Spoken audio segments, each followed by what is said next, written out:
It was about 5 or 6 weeks ago that Victoria spoke to a group of 600 people at a Rotary Club, and she's going to be giving the same speech to us today. And I saw it, I think a week or so after it hit the web, it started going around, and so I quickly got on the phone and talked with her dad Zane and invited them here. And so we have a very special treat. So Victoria, come on up, do your thing. Go up.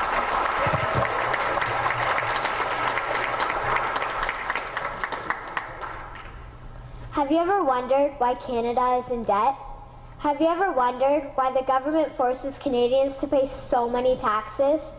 Have you ever wondered why the bankers from the largest private banks are becoming wealthier and the rest of us are not? Have you ever wondered why the gross national debt is over $800 billion? Or why we are spending $160 million a day on the interest of the national debt? That's $60 billion a year. Have you ever wondered who receives the $60 billion? What I have discovered is the banks and the government have colluded to financially enslave the people of Canada. I will share with you 3 important points of reference, which will hopefully spark enough interest and concern for you to continue the research on your own and to engage your government to stop this criminal act against the people of Canada. First, we will briefly examine the Bank of Canada. Second, we will see how our banking system works today. And lastly, I will offer a viable solution that we can petition our government to implement. A very little known figure in Canadian history is J.L. Grattan McGeer. He was a lawyer, Member of Parliament, and Mayor of Vancouver. His contribution to Canada is probably the greatest in our history. He championed the creation of the National Bank of Canada, whose sole purpose is to create and manage Canada's money.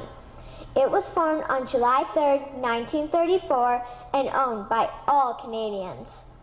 Until the 1970s, because of the Bank of Canada, Canada's national debt was held at a constant, manageable level, until the government decided to implement what we now have as our modern-day banking system that is robbing the Canadian people.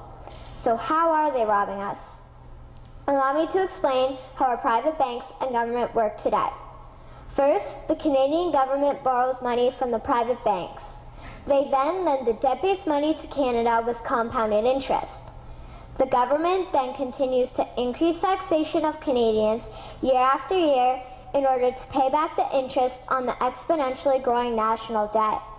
What results is inflation, less real money for Canadians to spend into our economy, and the real money being used to pad the pockets of the banks. Also, the government gave the banks the ability to loan out money that doesn't exist in the form of loans. When a bank gives you a mortgage, which literally means a death pledge, or a loan, they don't actually give you money. They click a key on a computer and generate the fake money out of thin air. They don't actually have it in their bank vaults. Presently, the banks only have $4 billion on reserve, but they have loaned out over $1.5 trillion. To quote Graham Towers, each and every time a bank makes a loan, a new bank credit is created. New deposits, brand new money. Broadly speaking, all new money comes out of a bank in the form of loans. As loans are debt, then under the present system, all money is debt. What I find interesting is even Jesus, in Matthew 21, drove out the money changers in the temple because they were manipulating the currency to steal money from the people. The private banks are just like the money changers in Matthew 21. They are defrauding and robbing the people of Canada, thus their freedom, and they need to be stopped. How should the banking system work?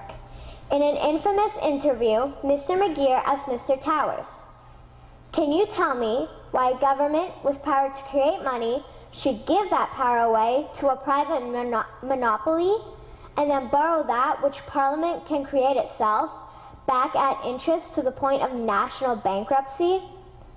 Mr. Towers replied, "If Parliament wants to change the form of operating the banking system, then certainly that is within the powers of Parliament.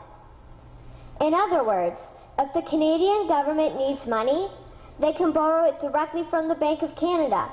The people would then pay fair taxes to repay the Bank of Canada. This tax money would in turn get injected back into our economic infrastructure and the debt would be wiped out. Canadians would again prosper with real money as the foundation of our economic structure and not debt money. Regarding the debt money owed to the private banks, such as the Royal Bank, we would simply have the Bank of Canada print the money owing, hand it over to the private banks, and then clear the debt with the Bank of Canada. And yes, we have the power and lawful right to do so. In conclusion, it has become painfully obvious, even for me, a 12-year-old Canadian, that we are being defrauded and robbed by the banking system and a complicit government. What will we do to stop this crime? What will we do to ensure that the next generation will live free and clear of the debt-based economy that enslaves them to the banks?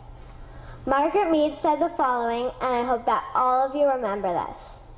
Never doubt that a small group of people can change the world. Indeed, it is the only thing that ever has. Thank you.